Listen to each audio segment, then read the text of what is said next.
Welcome back, everyone. How are we feeling today? Feeling good? Notice I'm asking this question again. How are we feeling? How are we feeling? So I know everybody's out there talking about this SJW lady that went out and created a website called Social Autopsy. Honestly, I don't want to cover it because I feel like if you really wanted to know about a particular person, you could go on their Facebook page or Twitter and just scroll down long enough to see like all the things that they've done in the past. And I think a person is entitled to change their opinion as time goes on. I don't understand what point and purpose that serves, and I'm against corporations that do that. I don't think it's any business for a corporation to investigate what a person does in their private life. I think the only thing that matters as far as a corporation goes is, does the person show up? Do they do their job? Do they do their job effectively? And I'm also against drug testing for that reason too. I don't think what a person does in their private life is a employer's business. I mean, if you're on social media and you're bringing your employer into your business by talking badly about your employer, I think that I understand that they don't want bad or negative media attention. That's the way that they view it, and I understand that. But I don't support companies going through people's social media to find out if they want to employ them or not based on what they post, as long as they keep their employers out. I found this article, though. It was tweeted out by Christina Hoff Sommers, and it just royally pissed me off. Feminist professor says traditional science is rooted in racism. A feminist professor at the University of California, Davis, has vowed to challenge the authority of science by rewriting knowledge through a feminist lens. Sarah, whatever the fuck her last name, argues that traditional science relies on a colonial and racialized form of power and must be replaced with an anti-science, anti-racist feminist approach to knowledge production. All right. This gets pretty crazy, so here we go. A feminist professor at the University of California, Davis, has vowed to challenge the authority of science by rewriting knowledge through a feminist lens. Sarah, whatever the fuck her last name is, who left the field of neuroscience to become a women's study professor at UC Davis, opened up about her feelings towards the sciences in a recent essay for Catalyst, a journal of feminist theory. Science, she worries, has earned its epistemic authority through its co-constitution with colonization and slavery, and therefore relies on a colonial and racialized form of power. No, it doesn't. If you think that, then you have no idea how far back you can trace scientific advancements or technological advancements, because it's been going on for a very long time. I would like to know, how is science racist? How is science racist? I mean, this is kind of a guilt by association, deductively unsound argument. It's basically saying that because science developed things and then racists have used those things to do what it is that they do. Like, for example, it's due to science and technological advancements that this woman was able to put this article out onto the internet. Do racists put things out on the internet? Of course. Was the internet solely produced so racists could put things out on the internet? No, absolutely not. They made the internet, and it is there for people to do what they will with it. So there are racists, there are anti-racists, and there's everything in between that goes up into it. But you can't just say that because there are racists that put things out on the internet, ergo the internet was developed solely by racists for racists. That is completely unintelligible and bullshit.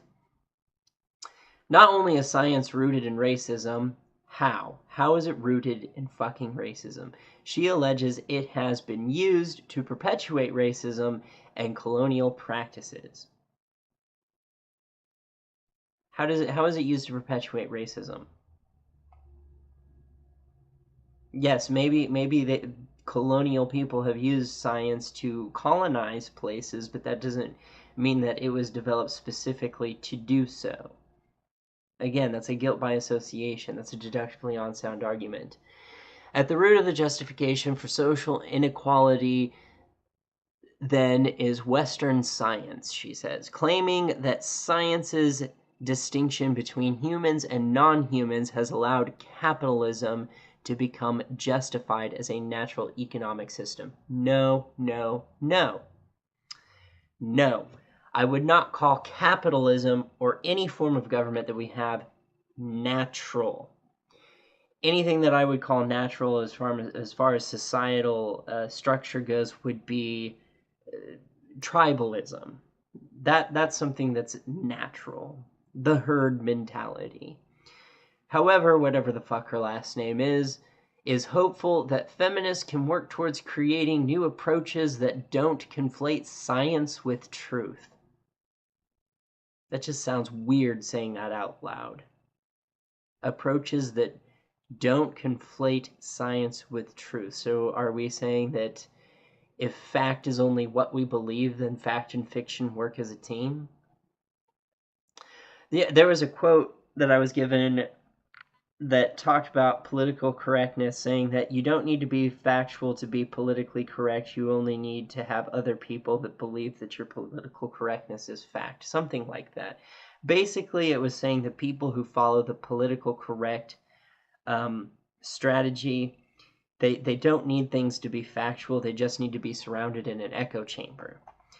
And it was a really old quote. I don't remember who it was by, but I thought it was pretty funny and pretty on point. So, okay, going on. We need to disrupt the epistemic authority of science. I don't think science is an authority. And tell me this, too. What about this says equality? What about this says egalitarian? Because to me, I'm not seeing equality. I'm hearing power and control. Like we want to take over.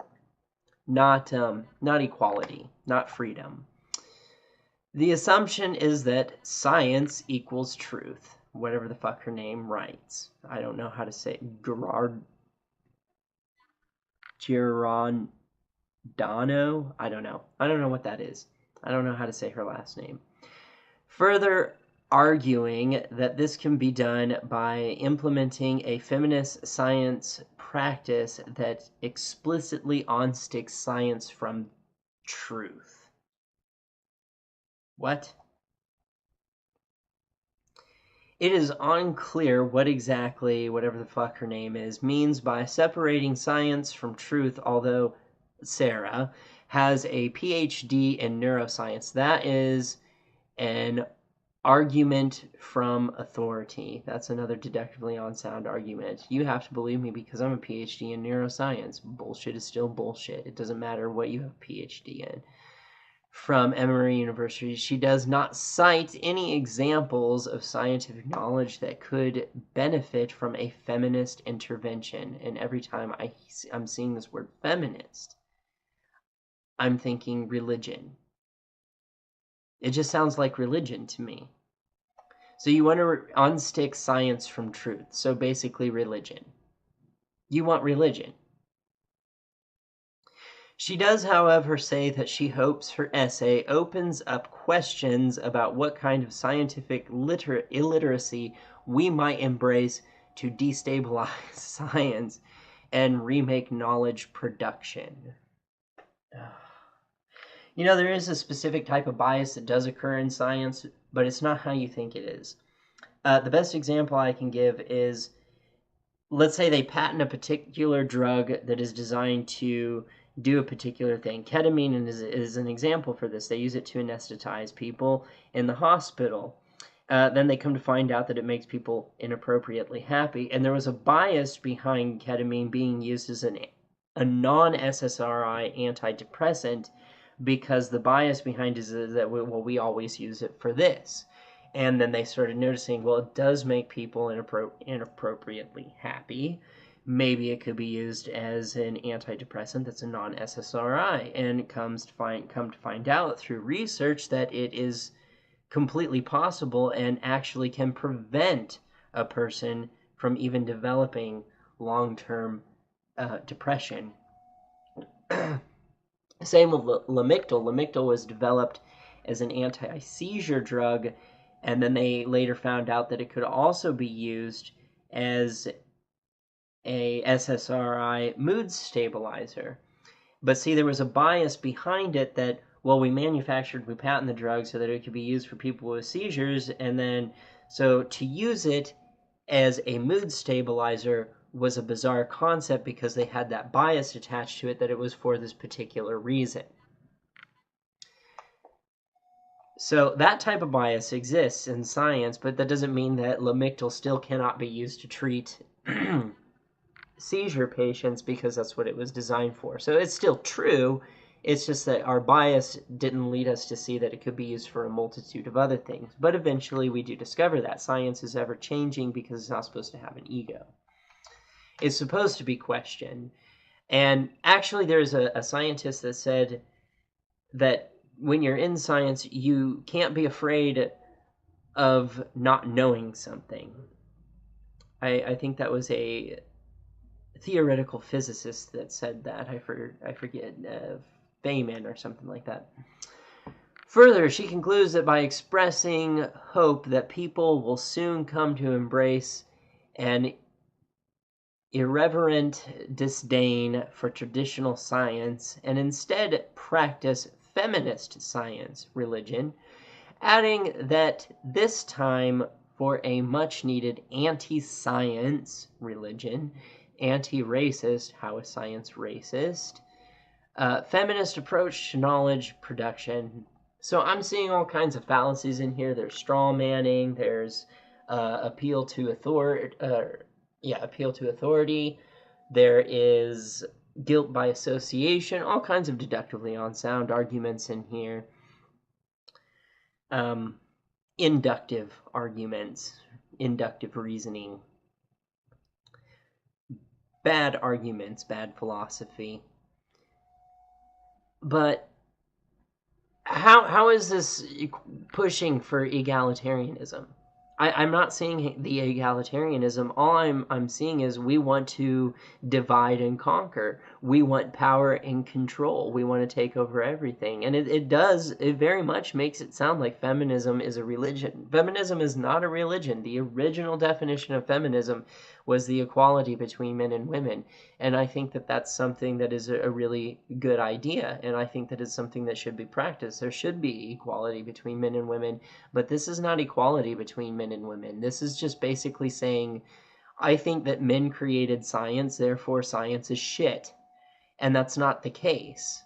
I mean, let's say that, what's a good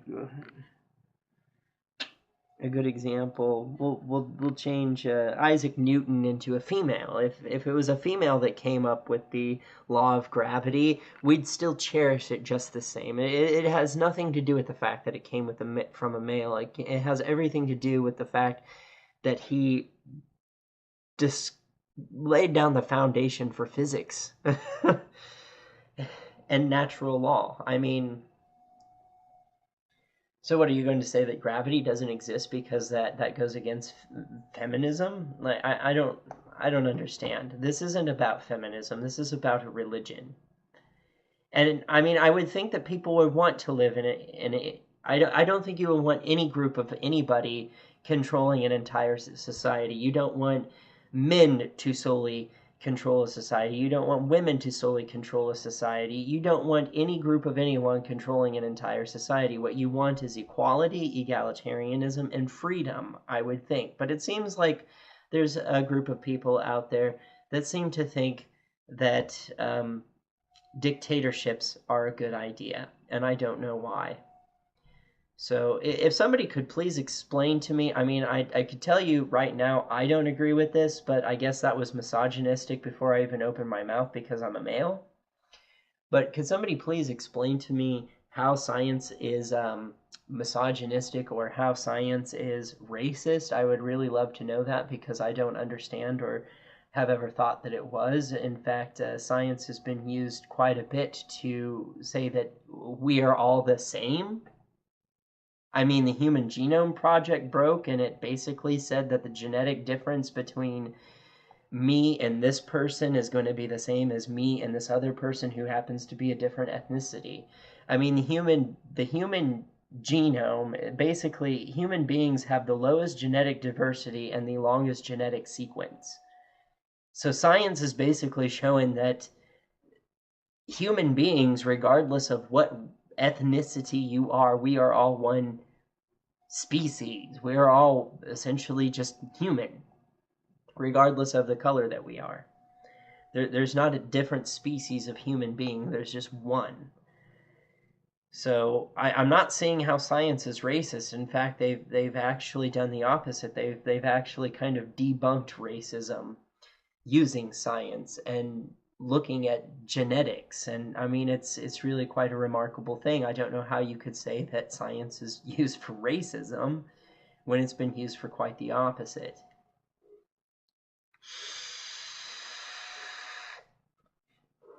Now, there might be some racist anti-Zionists out there that make up fake data or cherry pick data to try and push a racist agenda, but those aren't scientists doing that. Those are racists.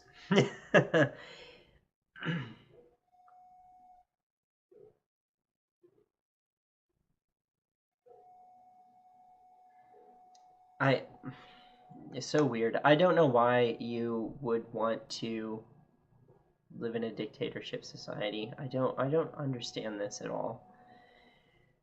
So, I mean, if somebody could explain that to me, how is science racist? How is science misogynistic? I would love to know, because I don't think that it is. Uh,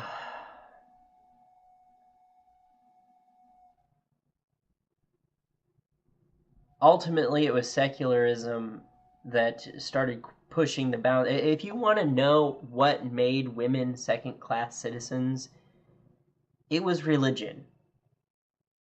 The three Abrahamic religions put women as second-class citizens, and it was secularists that started pushing that envelope, saying they're people too, they deserve rights.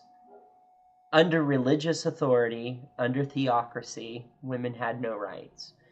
The more and more atheism sprung forward, the more and more rights people have gotten, the more and more freedoms have been obtained. So I don't understand this at all. This is insane. This is insane. Absolutely insane.